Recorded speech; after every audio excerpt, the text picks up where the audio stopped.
Can exercise really affect your cholesterol as much as statins? Well, I just spent 5 weeks finding out the answer to that question, at least for me. Stay tuned.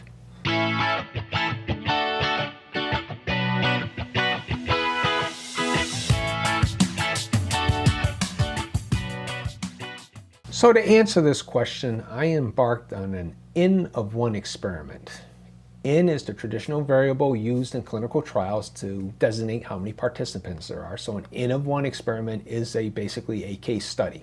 In this case, obviously, the N equals 1 was me.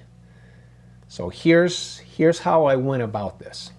First of all, in order to remove diet as having the impact on the cholesterol, I went back to my old way of eating. Now, I did do a video earlier on diet versus statins, and I had gone on a low-carb, high-fat diet, and you can watch that to get the results of that. So during this experiment, my diet was a carbohydrate-rich, all-processed diet, or a CRAP diet, which is kind of like the standard American diet, the SAD, but to the extreme. And that's typically how a hiker actually works, and this exercise that I'm talking about was actually backpacking.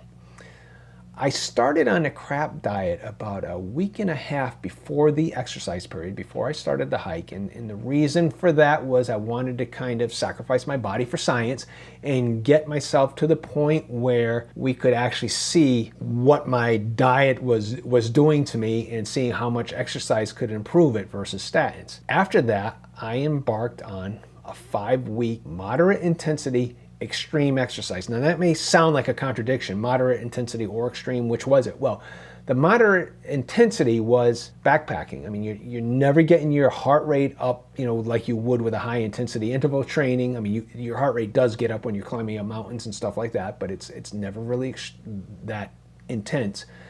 But the extreme part was from these parameters. I hiked 8 to 10 hours daily. I was going between 10 and 20 miles a day. It takes a while to get your trail legs, so early on you're going, 9 or 10 miles. Later on in the hike, I was doing 20 and sometimes more per day. Did a 480 total miles in 33 hiking days. It was over a 34-day span. I did have what's called a 0 in there, a day off. My wife insisted that I take. And I was hauling between 30 and 40 pounds on my back the whole way. I basically went from Amicalola Falls in Georgia north to Damascus, Virginia. So anybody who has actually thru-hiked the Appalachian Trail and is northbound has done this hike as like the first quarter of their experience out there.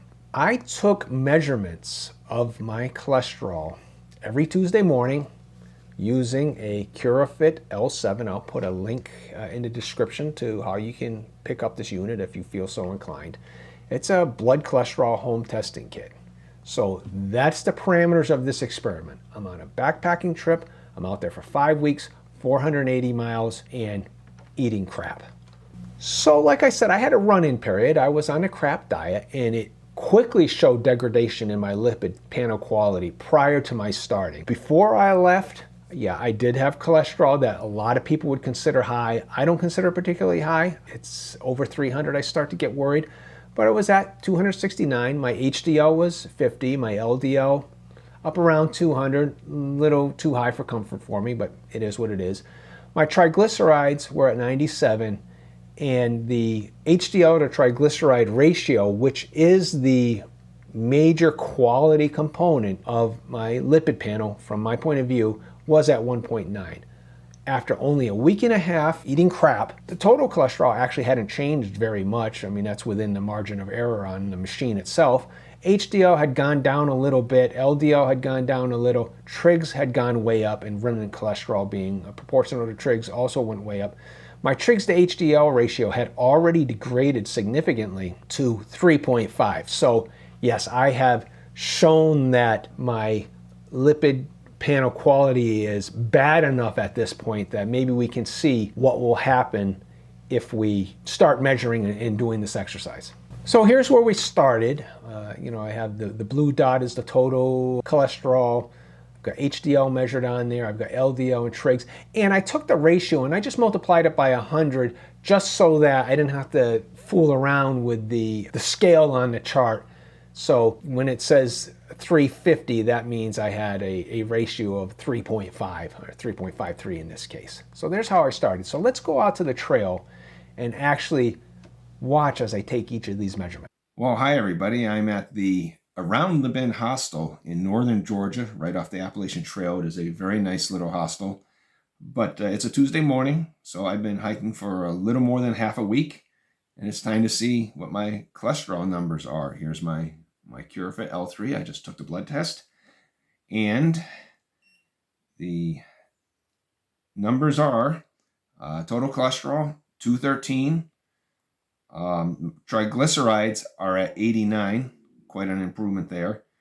HDL has stayed at 44, so it seems like exercise is affecting my triglycerides and LDL, but not the HDL so much. That's kind of a surprise so far. My HDL actually does better with diet. LDL is 151, so my triglycerides to HDL ratio is about 2, so I brought it back down. So that's the results after 50 miles on the trail. I've hiked 109 miles, a little bit more, since my last report on cholesterol. It's been 7 days. It's a Tuesday morning. I'm actually about to enter the Smoky Mountain National Park this morning, and it'll be another 7 or 8 days before I get out the other side. No resupply, so I could bring everything I can with me. So we're just waiting on the blood test results. I've put it in my little Curafit machine and just waiting for it. Okay, it's almost ready. I'm pretty excited. You hear it beeping. That's the last 5 seconds. I'm pretty excited to see the results. So interestingly, my total cholesterol is 188. My triglycerides are 64, so that's come down. My HDL, I believe this is, yes, my HDL is up to 50, so my ratio, I'll calculate that in a moment. But that's pretty good. It's not under 1, but it's 1.3 or something. And my LDL, calculated LDL, is 125. Well, it's a Tuesday morning again, and I had to take cholesterol test. I was not in a hostel because I arrived at the hostel a day early, so I did it out here on a trail. You can see I'm at a shelter. You know, I did sterilize my hands. I had a little trouble because I'm at over 4,000 feet elevation. It's quite cool out. The machine didn't want to work when it was in the 50s. I had to warm it up, you know, by pressing it against my body and breathing on it for a while and get it nice and warmed up. But the results were interesting. Total cholesterol is down to 150. LDL is at 94. HDL went down a little to 46, and triglycerides were at 53, so that gives me a triglycerides to HDL ratio of about 1.15. I'm not sure because of the temperature how much to trust this particular one. Well, folks, it's another Tuesday morning on the trail. I did manage to arrange it, as you can see from the background here, that I'm in a hostel. I'm at Uncle Johnny's hostel in Irwin, Tennessee, and it's time for another cholesterol check. I was able to not have to deal with the problem of the cold like I did at the Walnut Mountain shelter last week. So the results are going to be ready in a few seconds, and we'll see what we've got this time. And the results are almost ready. You can hear it beeping. And there we are. And interestingly, now I did eat a Kentucky Fried Chicken meal last night, but the total cholesterol number is up to 171. Here's the machine that I'm using. It's hard to see the screen there. The triglycerides up to 89. HDL is up to 52. LDL is just over 100, 101. Not as good as what I saw at the Walnut Mountain. Now, I only did 85 miles this week. I had a 0 day in there, and I had yesterday was a Nero day. I only went 6 miles to get down here to the hostel. So this is the kind of variation I expected, plus I was a little suspicious of Walnut Mountain, yet these are still pretty decent. Interesting, this machine doesn't calculate the triglycerides over HDL ratio. That's unfortunately not a thing that the general medical community really knows about. It's probably the most important ratio. It's going to be 89 over 52, whatever that is. That's well under 2. Well, hi everybody. On my last day on the trail, and it's also my last measurement for cholesterol. Took it this morning. I had been wondering if the last time I took one at a shelter, it was an anomalous reading. The numbers were very low. The machine was cold. So this time, I couldn't align it so I'd be at a hostel on a Tuesday morning. So this time I made sure that I kept the machine, in its little package here, in my sleeping bag overnight so it'd stay nice and warm. Plus, it wasn't as cold here as it was last time. Now, I did do more than I've ever done. I did 116 miles this past week. And here's the readings. Total cholesterol is 164. Triglycerides 52. HDL 48, so that's a ratio of 1.08. That's the best I've ever been. LDL, the calculated one, is 105. Those are interesting results. I'll have to interpret them later. But that's what we got. Dropped from 265 overall down to 164. Triglycerides dropped tremendously from this hike. HDL remained about the same. And of course, the ratio got a whole lot better. So those are the measurements I took out on the trail. When I got back, I immediately got a cholesterol panel from my doctor's office. With these CuraFit items, you're actually dealing with 35 microliters of blood on each measurement. Your basic finger prick test, if you've ever gone to any of those like traveling quick checks, that's the amount that they use. And of course, in the full lab at my doctor's office, they took the full vial of blood. I just to make sure that this was actually giving me something accurate. I think in relative terms, no matter what, if this thing shows your cholesterol going down, it's really going down. The question is, how much does it match the regular tests? And also, out of these measurements, one of them seemed anomalous. It wasn't obvious right away to me which measurement was the problematic one. Was it the third week or was it the fourth week? As you may recall, I said that the third week it was very cold out. The fourth week, though, I hadn't fasted as long as much, and I had eaten especially junky food the night before late. I believe that fourth week measurement may actually have been the anomalous one. When you see it laid out on a chart like this, you see that, yeah, it kind of went the wrong way, but then the fifth week, the trends continued. And then finally, after a few days off from exercising while continuing to more or less eat the crap diet, my cholesterol panel had started to degrade already. But the interesting thing is, when I took that lab test, I immediately came home before eating anything, and I also took the 35 microliters and put it into this. And the most important measure of all to me, which is the ratio, it was 1.7 from the lab and it was 1.67 from this machine. So they're essentially the same thing. The totals were off by about 8%. So yeah, that's significant in my mind. But we see that, yeah, these trends were real. This is the kind of chart that I showed before when I did the diet, comparing statins to exercise this time. Baseline, those statin measurements were the latest 5 that I have, which was quite a while ago because I haven't actually taken statins for many, many years. But like with the diet video I did, I just compared the last 5. And the baseline that we started at in both cases for total and LDL was about the same. And you can see here that exercise, actually the range of exercise slightly outperformed statins. It brought it down much faster. And also it was obviously a cumulative effect, just like statins would be a cumulative effect.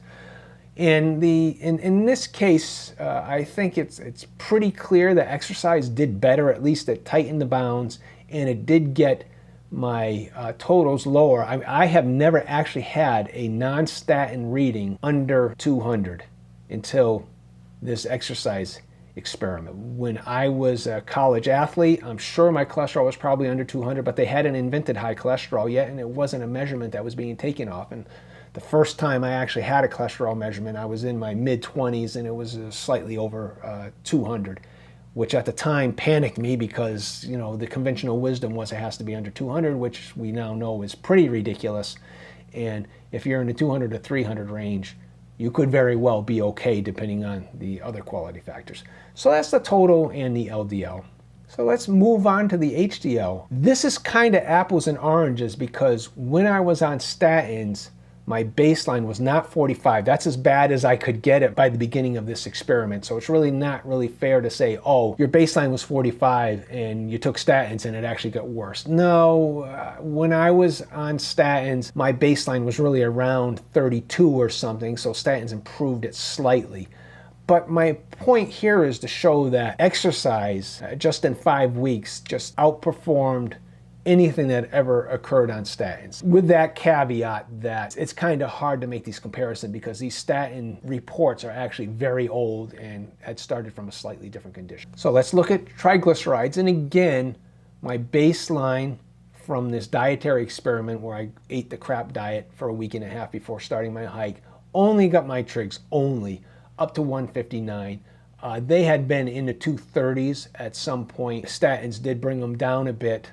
So really the baseline for the statins was 231. The baseline for the exercise was that 159. But you notice that the trigs and proportionally the remnant cholesterol were substantially lower than anything I ever achieved on statins. Now, another caveat, this is a particular dose of statins. It was not the lowest dose possible, but it wasn't a particularly high dose of statins. It's like equivalent to 10 milligrams of Lipitor, 2 milligrams of Livalo or pitavastatin.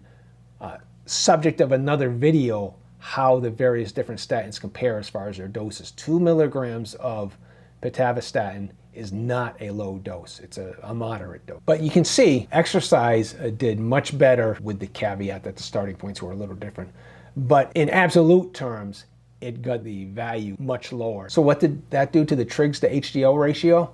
Well, the baseline for exercise was a 3.5, and it brought it down to anywhere between basically 1 and 2. That 1.08 is the lowest I've ever seen that ratio. Granted, the statins were starting at 7.45 and only brought them down to 3.2, but I don't think they were ever going to get any better than that because, I mean, these were 5 measurements, not 5 weeks apart, but like over the course of 2.5 years. So the statins had plenty of time to work on that, and they never gave me a good ratio. Now, I understand that's actually unusual because from what I read, trigs actually are, for most people, improved by the use of statins. We can argue about whether lowering them by way of statins and lowering them naturally through diet and exercise are achieving the same thing, but just in pure numbers, for most people, the trigs do go down much more than they did for me. But for me, exercise did a lot better on this ratio. I mean, you can see it's not even close. And I consider 1 to be the platinum standard, and I almost got down to the platinum standard. I definitely beat the gold standard for this ratio, which would be 2. So to summarize, for this N=1 case study, exercise was slightly more effective than the statins for cholesterol quantity. In other words, it reduced the cholesterol total and LDL by slightly more than statins did. Now, this was in 5 weeks of exercise versus 2.5 years during this measurement, during the statin measurement span. So I don't have any qualms about we didn't start at exactly the same point. Statins had their 2.5 years to work on me, and it couldn't bring it down as much as just 5 weeks of exercise. Exercise was much more effective for cholesterol quality as measured by trigs over HDL ratio. So the obvious question there, people will hit me with, they did with the dietary questions, well, why don't you do both? Exercise and take statins. Well, there's a conundrum there for me. I can't exercise effectively and take statins because of the side effects of the statins. Leave me short of breath. I could never have hiked 480 miles on a single trip on statin. It just wasn't possible. There are just too many side effects preventing me. I mean, it's killing my CoQ10, so there's an obvious reason right there in and of itself that statins and exercise for many people just don't mix, and I'm one of those for whom it doesn't mix. So here's some observations from this little self-experiment I ran. First, it's limited applicability. For one thing, it's just me, but like how many of my viewers, most of my viewers are actually in my age group, and how many of us can really exercise on a regular basis for 8 to 10 hours a day? I mean, this was an exceptional circumstance. I was on a backpacking trip. I was away from home for 5 weeks, devoted entirely to doing this hike. 8 to 10 hours a day. It's normal when you're out hiking, but you can't do that for the rest of your life. I have too many social obligations, so it's limited in that sense.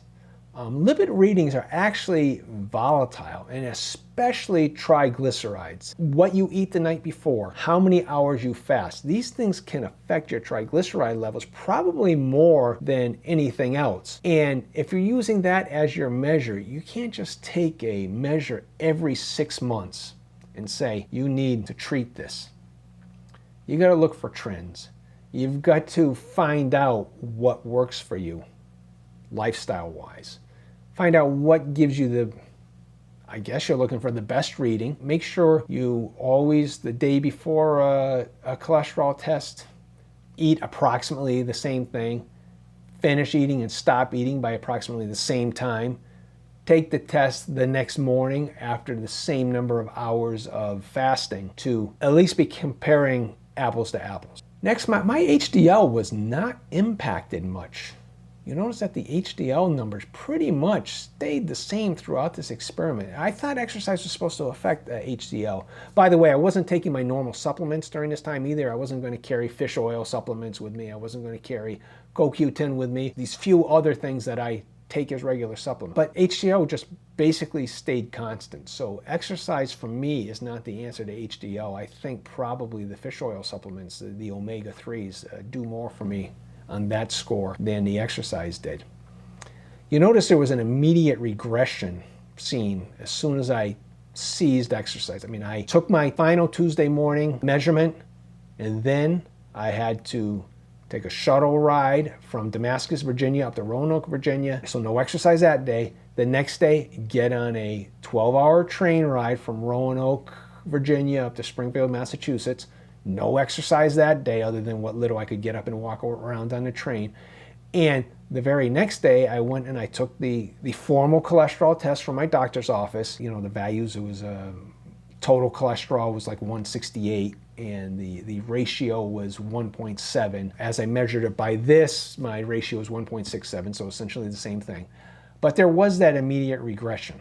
So just an observation. That could have had to do as much with those other factors I talked about. How long did I fast before the test, that sort of thing. And then I have to ask, well, how much of the effect was actually the exercise and how much was the weight loss that went along with that? I mean, you go out and hike for over a month, you're going to lose weight. As a matter of fact, I was reporting my weight to my chronic care doctor, and they were in a panic. They said, you've lost 10 pounds in 3 weeks. Is something wrong? Do you have any other symptoms? And I was going to play it up and say, yeah, about 2 or 3 times a day. I have to stop to catch my breath. I feel like I've been just carrying a 40-pound weight on my back. But instead, I decided not to mess around, and I just said, hey, I just hiked at that point 350 miles in 3.5 weeks. This is par for the course. You do lose weight out there. So was it the exercise per se, or was it the weight loss that went along with the exercise? I don't know. It's probably both. So here are my conclusions. Well, first, the cumulative effect of extreme exercise beats statins. As far as it goes, that's what I conclude. Lipid readings are volatile, like I said, especially the triglycerides, so you can't just take a single reading. I had cholesterol levels when I had a transient global amnesia incident. My cholesterol levels went way up. And doctors were talking about, oh, you need to take, if you can't take statins, you have to at least take Zetamib, Zetia, whatever. I don't know how the generic name is pronounced, but Zetia. That's asking the wrong question. When you see something like that, to me, the question should be, well, why did this person's cholesterol level suddenly go so high? They should be asking when they see this report, how did you get it so low? But they don't ask that. They just see a number and they practice medication instead of practice medicine. Instead of trying to figure out what's going on. Did you have some inflammation? Did that inflammation have anything to do with your memory event? This is what bugs me about standard care in the United States. They don't ask those questions. They don't get down to the root cause. They just want to treat the symptoms. And that's what taking a statin is, or taking Zetia, or any of the other cholesterol lowering classes of drugs. That's all that is doing. And it's not finding out what's really wrong, if indeed anything is wrong. So we each need an exercise program that's executable. Obviously, Yeah, I could go out and hike for 5 weeks. I can do that once a year. Actually, I can't even do that once a year after this. I have too many social obligations, and my wife and I have agreed no more taking off for 5 weeks. It's just too hard on her. I can take off for 2 weeks at a time. But we need an exercise program that matches our own physiology that we can execute. I need to add back high intensity interval training. I kind of dropped that after I had that transient global amnesia event back in February. Now I need to introduce it slowly and carefully. I do need to add resistance training. My daughter, who is a fitness trainer, is telling me, Dad, at your age, you need to add resistance training. And my arms are very skinny. I really do need to take care of that. But we need something that we can do in order to keep our lipid panel quality up. I'm not concerned about the quantity as much. My doctor's concerned about the quantity, so they'll be perfectly happy when they see that 168, and maybe they'll stop bugging me, my regular primary care physician. So if you're looking to control your cholesterol quality through exercise, well, you need to find out what works for you. You need to have an exercise program that you can actually follow. Obviously, this was an exceptional circumstance. I'm not going to hike 100 miles a week for the rest of my life. It's just not going to happen. But I can do other things. I can, all lab experiments usually do deal in extremes. Does this chemical cause cancer? Well, we give a rat 500 times a normal exposure that a human might have relative to their size to the rat, and it causes cancer. Well, that's extreme. That doesn't mean that's going to happen if you are exposed to a normal level. Same thing here. This was an extreme case of exercise, but it points the way and it tells us, yeah, exercise can make a difference. So that's all I've got. I apologize for the length of this video, but it was just obviously a 5-week experiment. Is going to take a lot of explaining. And I hope you got something from it. And if you appreciate this content, please like, share, and comment. Subscribe to the channel. And if you haven't seen this video, I recommend you take a look at it now. Thanks for listening.